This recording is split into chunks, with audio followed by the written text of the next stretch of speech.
Social Perspectives is brought to you by Everett and Kennings. Hello and welcome to Social Perspectives. I'm J. Gentile Everett.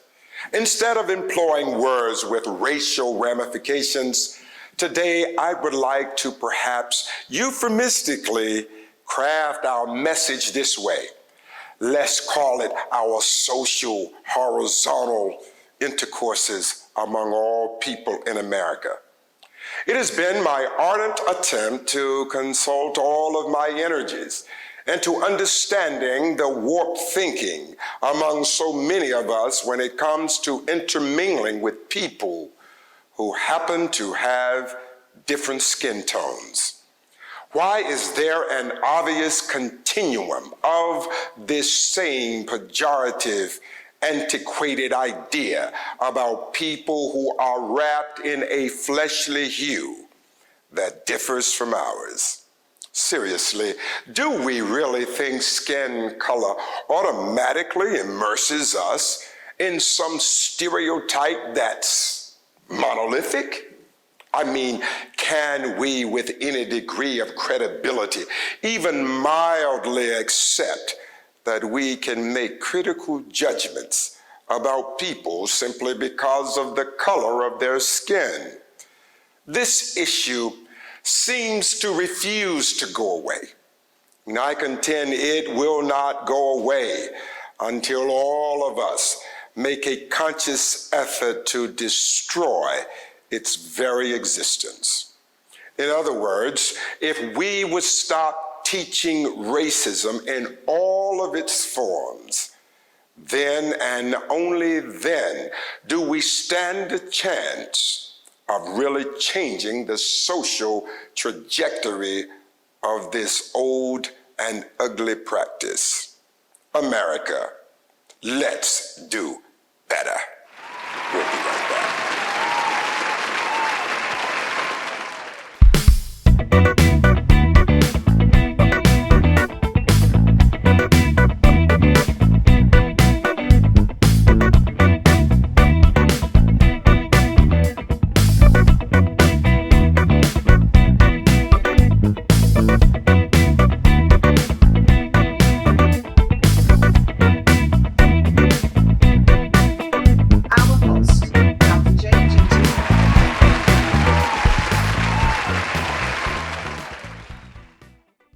Welcome back to Social Perspectives. It has been through fervent prayer and assiduous probing that I present this show today. Race relations are horizontal relationships. These are relationships that involve people interacting with other races who occupy our world. Denigrating any ethnicity is denigrating the world we all call home. We have traversed through the outward and ugly practices of Jim Crow, but its residue continues to linger. Segregation is still the preferred approach for many of our brothers and sisters, and I'm still wondering why. The matters of continued life are all shared by all races. And if we would pause for just a moment to ponder our own mortality, we might discover that we have more in common with all people than we have in our differences. For example, all sane people living on the earth share at least three concepts upon which we cannot escape. First of all, everyone living has a desire to continue to live. Secondly, everyone living has a desire and the interest to know things or to have an understanding of things. They might not be the same things as they are in others, but the concept of wanting to know is forever present. And thirdly, everyone wants to be entertained. Succinctly, no one wants to be bored. These are three abiding practices in which all races engage, irrespective of socioeconomic status. I bring this to the consciousness of our viewers in order that we might find that our commonalities completely outweigh our differences, and yet it is usually our petty differences that garner the most attention and are reported on exhaustively. It has been said somewhere, I believe, that controversy is the great father of cash, and those who love to tell the stories of our lives.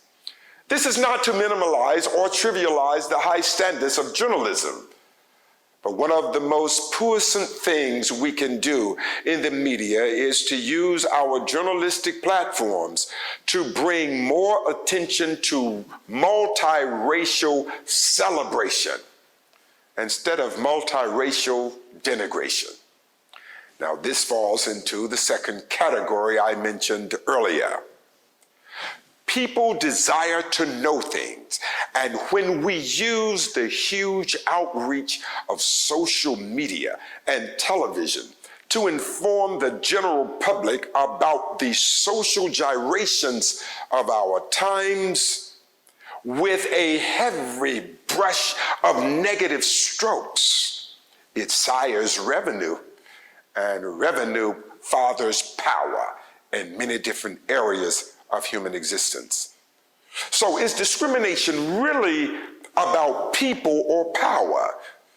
Is the quest for economic dominance simply manifested in racial dominance? Economic dominance by the majority race seems to be rather easy to execute. Why? Because most people build their wealth through the purchase of a home. So if minorities, which are denied home loans at a much higher percentage rate than our Caucasian brothers and sisters, not to mention the denial of African American home loans, which are higher than all other ethnic groups, then the wealth gap will continue to plague our society. Now, I do not subscribe to the notion that there is some mammoth or gargantuan conspiratorial army that was established to inflict discriminatory practices against people who do not share the majority's views.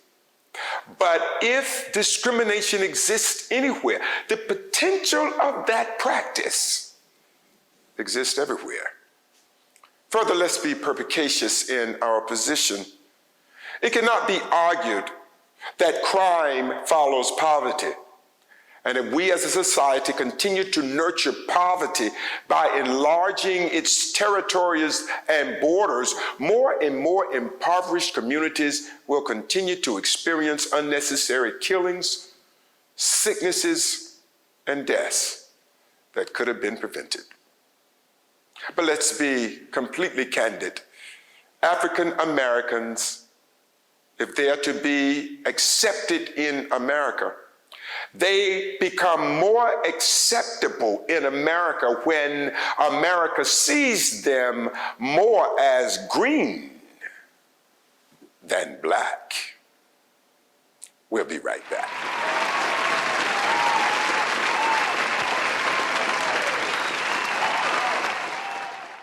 The Renaissance Shoe by JGE was inspired by the rise of Kamala Harris, our Vice President-elect of the United States of America. Get a pair at aliveshoes.com/renaissance-by-JGE-1. Again, that's aliveshoes.com/renaissance-by-JGE-1 to get a pair of American history. I've been feeling like this my last chance on. What's up, world? It's Rough Guy Rhymes, the leader of the Dream Big lifestyle, and I'm here to tell you to dream big.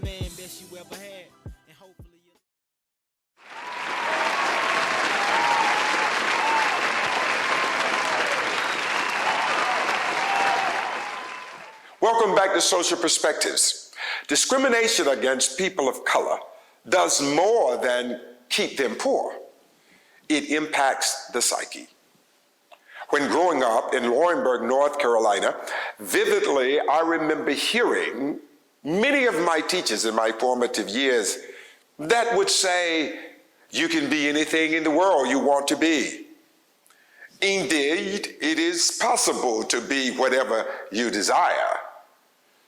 But when your counterparts with seemingly less interest, less talent, less determination are rewarded over and over again for being born with the preferred race, it can inject a sense of dejection that this young, precocious black person has to experience, even though every time you see them with drive that is on display for the world to see. Discrimination can have a profoundly negative impact on both races when it is practiced. First, the one who discriminates has developed or will develop a misinterpretation of the targeted racial group. Secondly, it damages the esteem of many of those who are being discriminated against. Again, while growing up, it was an insult to call an African-American person black because of the unfounded and unwarranted connotations that were associated with the word itself. Moreover, it caused many blacks to subliminally and abstractly erect discriminatory classes within the African American community. Many minds were shaped to believe within the black culture that dark-skinned blacks were somehow worse than lighter-skinned ones. And those blacks that were fair-skinned had a much better chance at reaching enormous heights of distinguished success. Again, another misguided conception. Well, let's understand, no one can change the heart of anyone. Legislation will not in any way usher in currents of love, especially to the damned or the despised. And the genuflecting before the statutes of law will not alter the authentic character that resides in the hearts of man. And laws of equality are at best the characterization of an intent, but eerily falls short of a positive execution. What I want to say to you about this subject, I hope we understand that when we call other races ugly names, it's more than an insult. It can serve as a kind of teacher of how that person will understand who they are and understand who you are. That's why discrimination in all of its ugly forms need to be abolished.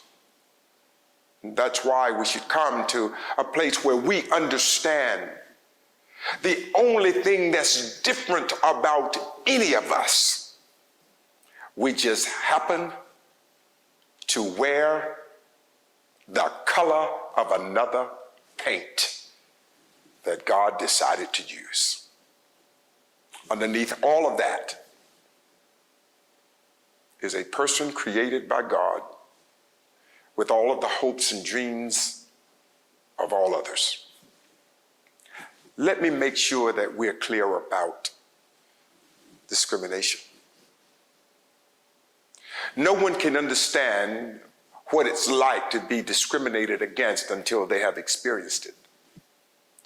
It's easy for other classes and other cultures to talk about certain cultures ought to be this way, or blacks ought to be the other way. They ought to do something, get a job. They ought to not be lethargic. They ought not be lazy, but proactive, and they should be with energy out about trying to do all of these great things. It's easier to make characterizations of others when you do not have to walk in their shoes. I must admit, most of my life, I have worked within the Black community. As a pastor, that's where I've spent most of my life. I used to hear horror stories about discrimination. And I want to be quite honest. For a long time, I did not believe it. Because I couldn't imagine people thinking in this modern era like they thought in a Jim Crow era or even before. I would hear these stories about discrimination. I just couldn't believe that it was actually happening. I thought it was a mirage. I thought it was the figment of someone's fertile imagination. Surely these things are not going on today. Until I started to work and to operate in other ethnicities and with other people. Then I came to see that it's really real. It does exist, and it is painful. What I want to say to everyone, don't ever believe you know how it feels until you've lived it, until you've walked in those shoes. When you've had a first-hand experience being discriminated against, when you have felt the pain and you've gone through the agony and you've said to yourself, how can I be blamed for the color of my skin? How can I be blamed for what God decided to do? Why should that by itself keep me from being all that I can be? Why do I have to be twice as good or 3 times as good? Why is that the measurement? Only because my skin is a different color. Let me say in my conclusion of this segment, to all of our brothers and sisters who may be going through some of these ugly moments, I want to give you a word of encouragement. Don't ever compromise yourself. Don't ever look at being discriminated against as something that is personal. Discrimination comes because there is a weakness in someone's own thinking. If you're being discriminated against, it's not personal. You have not done anything. You just happen to be born. And that person just happened to be shaped in such a way that they cannot accept your presence. But keep working to be the best you can be, because ultimately, cream will rise to the top. We'll be right back.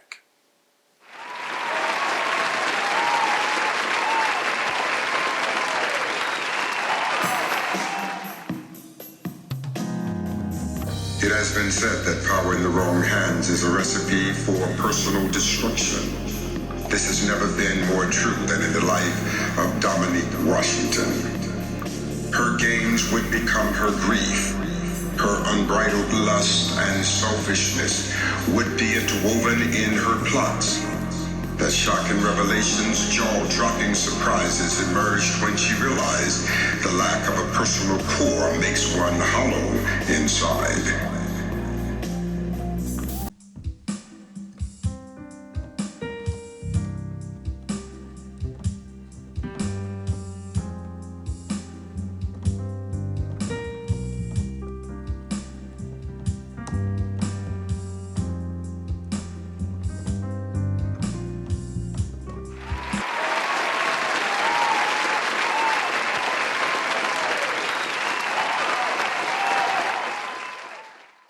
Welcome back to Social Perspectives. In this segment, our show will again feature that king of rap, Ruff Got Rhymes, who will dazzle us with his rapping gifts. He is the new impresario of our time. Then we are honored to have Katty K, who will present her new song, We Can't Be Friends. And by the way, she is my niece. And later we will announce my newest album called The Renaissance Lifestyle, which is just 3 weeks behind my last CD, which was called Sounds from a Prince of Love. Stay tuned and get ready to hear the greatest rapper our world will ever know, Ruff Got Rhymes.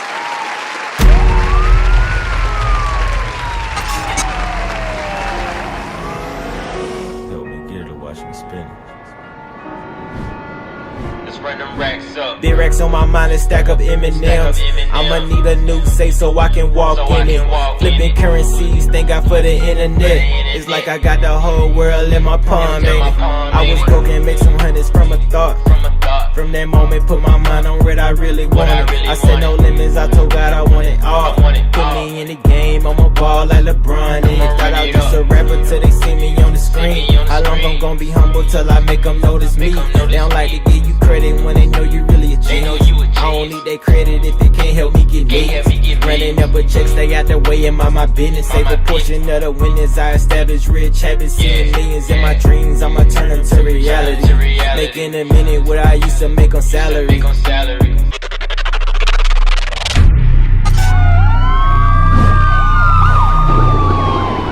Racks on my mind and stack up M&Ms. I'ma need a new safe so I can walk in it.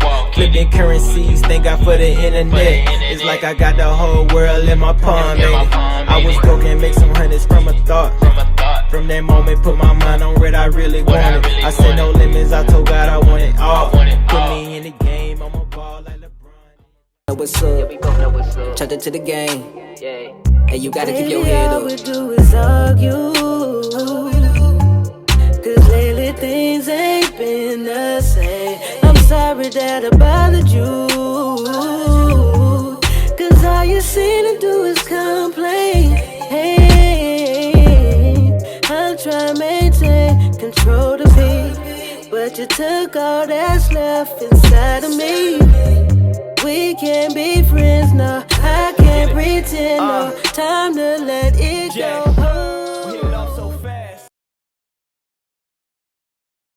Hey, I'm Gentile.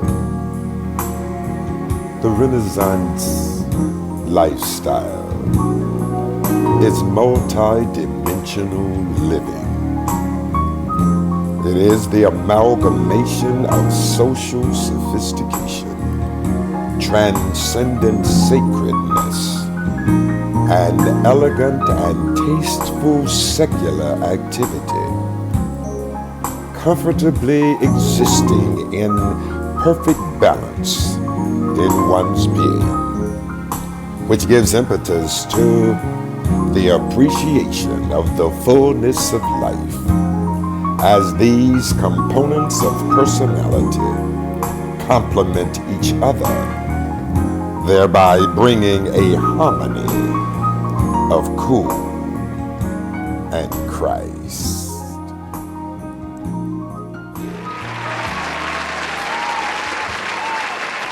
Welcome back to Social Perspectives.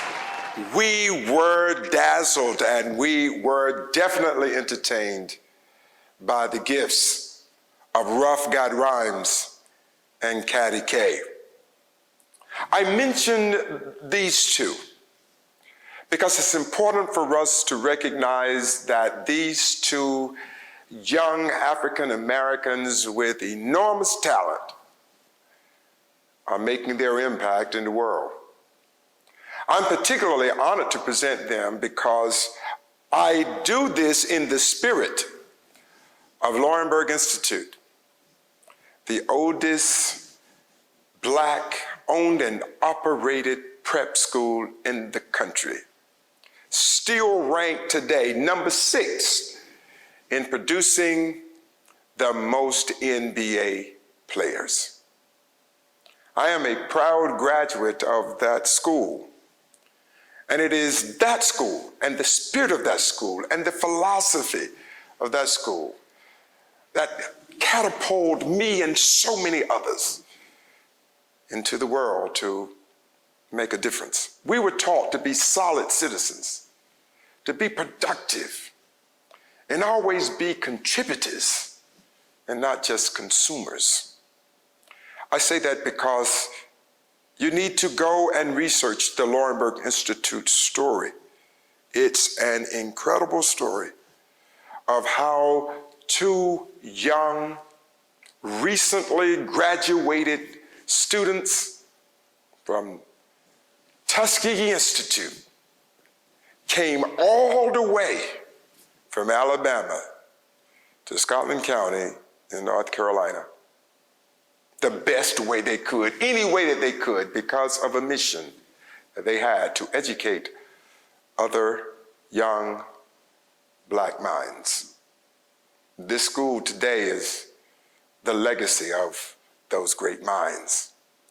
I hope you will research it, and I hope you will contribute to it, because I am looking forward to Laurinburg Institute rising again and becoming not just the basketball mecca of the South, but an institution that produces not only the pedantic, but the profound. And it is that student that will go out and impact the world. I close today with this thought. Creativity always gives birth to controversy because unexplained achievements are usually shrouded in mystery. But to believe one cannot be creative and achieve is a myth created by those unable to recognize that even their own lives might be in existential compromise. I'm gonna leave it there this time. I'm J. Gentile Everett. Please make sure that you catch all of our sponsors and all of those on Gentile's preferred business list. They're doing great things in the community, and we thank them for their support. Until the next time, we'll see you on Social Perspectives.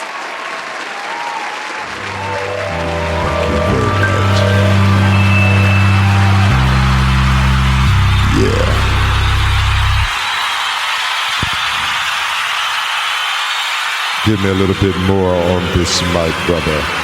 Let's do this.